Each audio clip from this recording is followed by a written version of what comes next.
tú haces una especie como de semiología de la obra de Guillermo Caló. O sea, haces una lectura, pues traduces al lenguaje de nuestras conversaciones el asunto de cómo fotografía Guillermo Caló. ¿Cuál es tu impresión general en ese sentido? Claro, mira, la fotografía es un arma de doble filo. Se puede interpretar de muchas maneras. Obviamente el fotógrafo va a captar tanto lo que él quiere como lo que le está solicitando el cliente. En este caso, los clientes le solicitan a don Guillermo Caló que fotografíe los interiores de los edificios, cómo trabajaban las personas. Y ahí te das cuenta que don Guillermo Caló a veces tomaba los talleres, pero de una manera panorámica, resaltando no solamente la profundidad del espacio, sino la estética de la ingeniería y las personas que trabajaban ahí. Curiosamente llama la atención que don Guillermo Caló utilizaba siempre la altura. Él va a utilizar siempre la altura. Desde un punto de vista de arriba va a tomar todo el espectro, toda la profundidad, y es como se va a ver toda la amplitud, y vas a conocer de una manera la fotografía de Guillermo Caló. Te va a decir el aspecto tecnológico de la época, qué maquinaria se utilizaba ahí, cómo se movían esos equipos tecnológicos a través de los ingenios de vapor, de los que estaba conectado a la electricidad en esos interiores de los departamentos. Te va a hablar sobre las condiciones sociales en que se encontraban los trabajadores. Muchos documentos te dicen que la fundidora tenía seguridad industrial desde sus inicios, pero la fotografía de Guillermo Caló es muy fiel a lo que se observa. No había seguridad industrial en fundidora. ¿Por qué? Porque los trabajadores laboraban con su pura ropa y en vez de casco era sombrero. No había seguridad industrial en ese entonces. Claro, sí había leyes, pero una cosa es la ley y otra cosa es la aplicación de la misma ley. ¿Sí? Y eso es lo que resalta. Otro habla acerca del trabajo infantil. No se dice, pero ahí aparecen las imágenes de Guillermo Caló. Y obviamente es porque se contrataban a los niños a la edad de 14 años. Y muchos de los trabajadores de fundidora comentan que ellos empezaron a trabajar desde los 14 y 16 años. Y igual, no había condiciones de seguridad industrial. Y ese es el trabajo que tiene Guillermo Caló, que nos ayuda mucho en el horizonte de las investigaciones de patrimonio industrial. ¿Sí? De esa manera tú puedes entender en los primeros 10 años de fundidora las dificultades que tuvo la empresa para salir adelante, para vender el acero, qué dificultades tenían en su entorno. Esas imágenes, si tú las colocas todas, es una fotografía seriada. Es decir, primero tomas el departamento de materias primas, luego el departamento de horno alto, posteriormente el departamento de aceración, el convertido Bessemer, el departamento de laminación y sus interiores. Así va sucediendo una fotografía seriada y una tras otra, y te dice toda una historia de que, como esta fotografía fue tomada en 1909, en un periodo de septiembre a octubre, hay poca gente laborando. ¿Por qué hay poca gente? En el contexto histórico de la época hubo una inundación en 1909, en agosto, y después de esa inundación es cuando llega Guillermo Caló. Es así como podemos interpretar esas fotografías históricas. Y podemos aseverar que fue en esa época porque él toma fotografías del departamento de aceración cuando se encontraban solamente 3 hornos. En 1910 se inaugura el 4º horno. Es decir, que cuando él llega no habían trabajos de construcción del 4º horno, sino posterior a él. Y no puede ser anterior a 1908 porque él estaba haciendo su trabajo del proyecto de propiedad federal de la Ciudad de México. Ahora, ¿cómo es que se protegió, cómo fue que se salvó el archivo de fundidora de la desaparición misma de fundidora? Hoy, pues es protegido por ejemplo, por Ternium y por el parque, pero hubo un momento en el que estuvo como en el aire, ¿no? ¿Qué pasó en ese inter?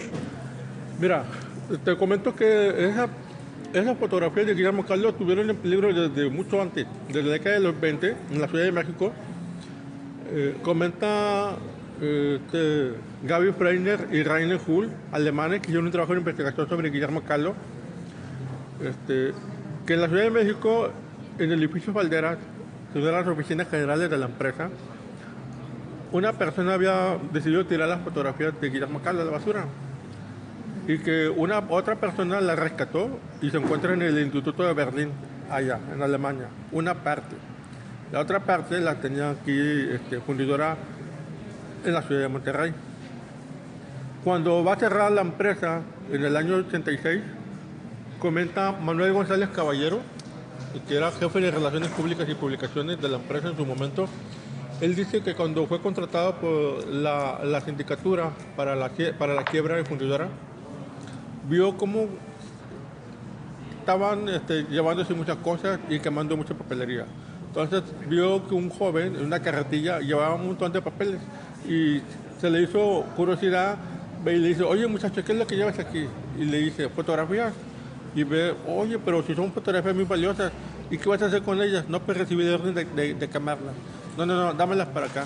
Manuel González Caballero va a rescatar muchas fotografías, entre ellas las de Guillermo Kahlo, y esas se conservaron en el Archivo Histórico de Fundidora. Es cuando el Archivo Histórico de Fundidora nace en 1991.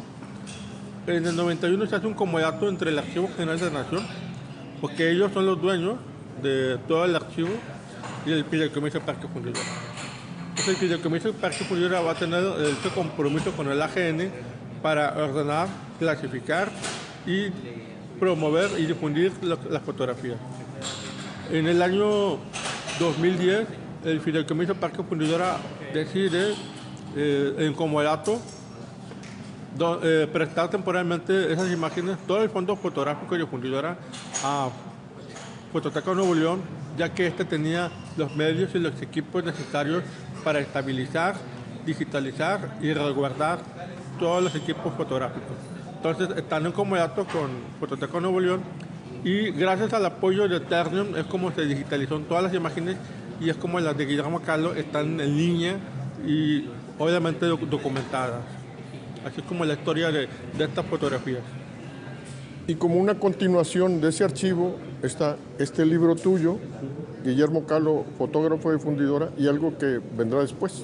Exactamente, sí, posteriormente, solamente es la primera parte, los primeros 2 años, 1909 y 1910, de Fundidora, antes de la Revolución Mexicana. Por ahí otro trabajo de Guillermo Kahlo que casi no se ha mencionado mucho, son los trabajos de construcción de edificios estructurales en la Ciudad de México, que va de 1924 a 1938. Y es cuando Fundidora participa en la reconstrucción del país, en la modernización misma, con la construcción de puentes que van a acercar las regiones y van a crear comunidades, que gracias a esos puentes se crea vida y se crean comunicación de mercancías. Fundidora va a unificar el país gracias al acero y gracias al trabajo fotográfico de Guillermo Kahlo. Momentos que tú recuerdes que te hayan sido referidos en relación con la participación de Frida Kahlo en el trabajo del señor Guillermo. Los momentos en que Frida Kahlo es importante en la vida de don Guillermo Kahlo es que fue su compañera de trabajo, cuidando los equipos, que nadie se los robara cuando él tenía un ataque de epilepsia, ya sea en el centro del país, cuando él tomaba fotografías de los que vienen siendo edificios propios, emblemáticos de la fundidora. Bueno, no eran de la fundidora misma, pero eran de propietarios o del gobierno federal, pero era el acero mismo que Fundidora vendía, ¿sí?, para promocionarlo. Entonces, ahí mismo Frida Kahlo es cuando apoyaba a su papá, pero sobre todo esa influencia que don Guillermo tuvo en ella de plasmarle el amor por el arte, por la fotografía, ese autorretrato que Guillermo Kahlo también se tomaba fotografías y que posteriormente Frida va a adquirir por sus propios autorretratos en pintura. Muchísimas gracias. Sí.